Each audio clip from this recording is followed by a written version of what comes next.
Well, I think it gets back to what I was saying before. Is you have to look at renting versus owning. In fact, my own personal property, I was rented for a long time, and because it was much better to rent. And then when the collapse happened, then I bought. So I think people have to watch that.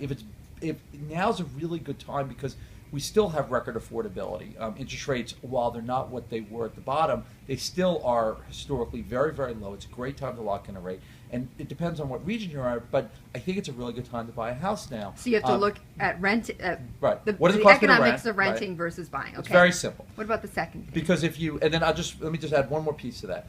Then you have to look at what type of inflation do you think you're going to have? Because if you can buy a house the same price you rent it, you get the appreciation for free. Now, appreciation will go up, appreciation will go down, but if you own a house for a long period of time, you're going to make money.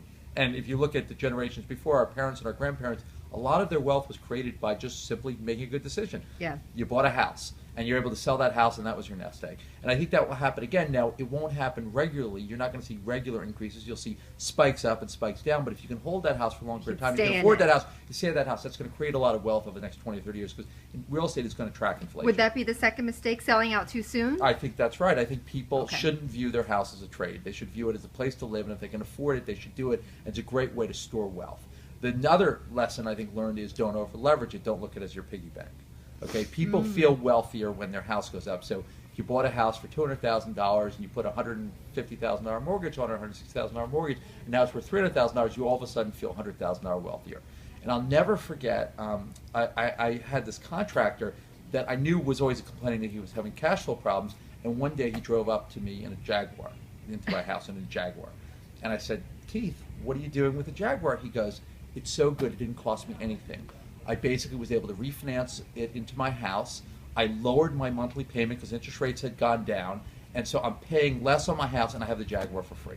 Now think about what he really just did. He traded basically equity, positive equity in his home for a depreciating asset. It was a really dumb investment decision. So people shouldn't just think of their house as a piggy bank.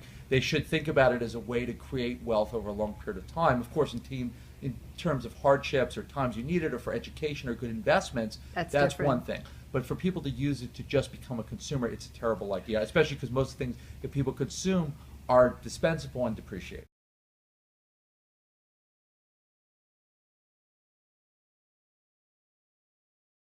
I think people always say, location, location, location. It's also timing, timing, timing, right? I think those are the two key things. So I think you want to buy in a good location. You want to understand that it's going to be in a place that is going to do well over a long period of time, and there's going to be have and have not places.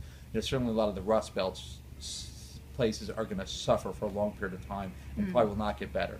But certainly the coast, what we call the Smile, if you go from, let's say, New York up through California and through some of the southern states, those are really good places, and we're going to see great population growth. They're great places to live.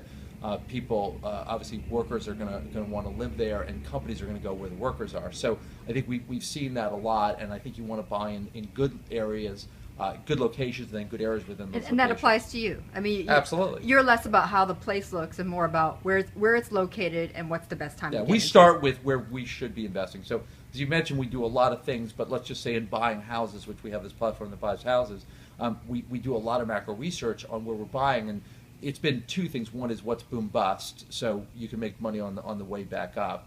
So, for example, in Vegas or Atlanta, those were good boom bust places. But we also buy in Dallas and Houston, which we just have a long-term view that, given the energy corridor there and the job growth, that those are areas that are going to be good. And then, of course, then you've got to get to the micro, which is pick the right neighborhood, and then, of course, pick the right house. But again, if you do that well over a long period of time, you're going to make money as long as you can hold your house. Even if you bought housing, at the worst part, those people will make money.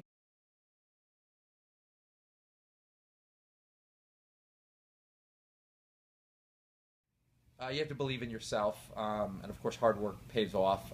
It's interesting.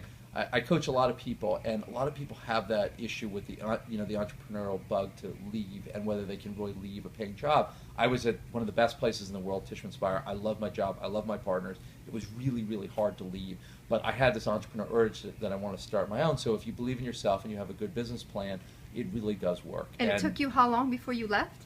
I was there 17 years. So so when I decided to leave, it was pretty quick. But once I got going, and it took me more than 2 years to break even. I mean, it took a while to kind of make the business profitable. But if I had conviction around it and made it work. So All right. Thank you, Tom. thanks, Betty.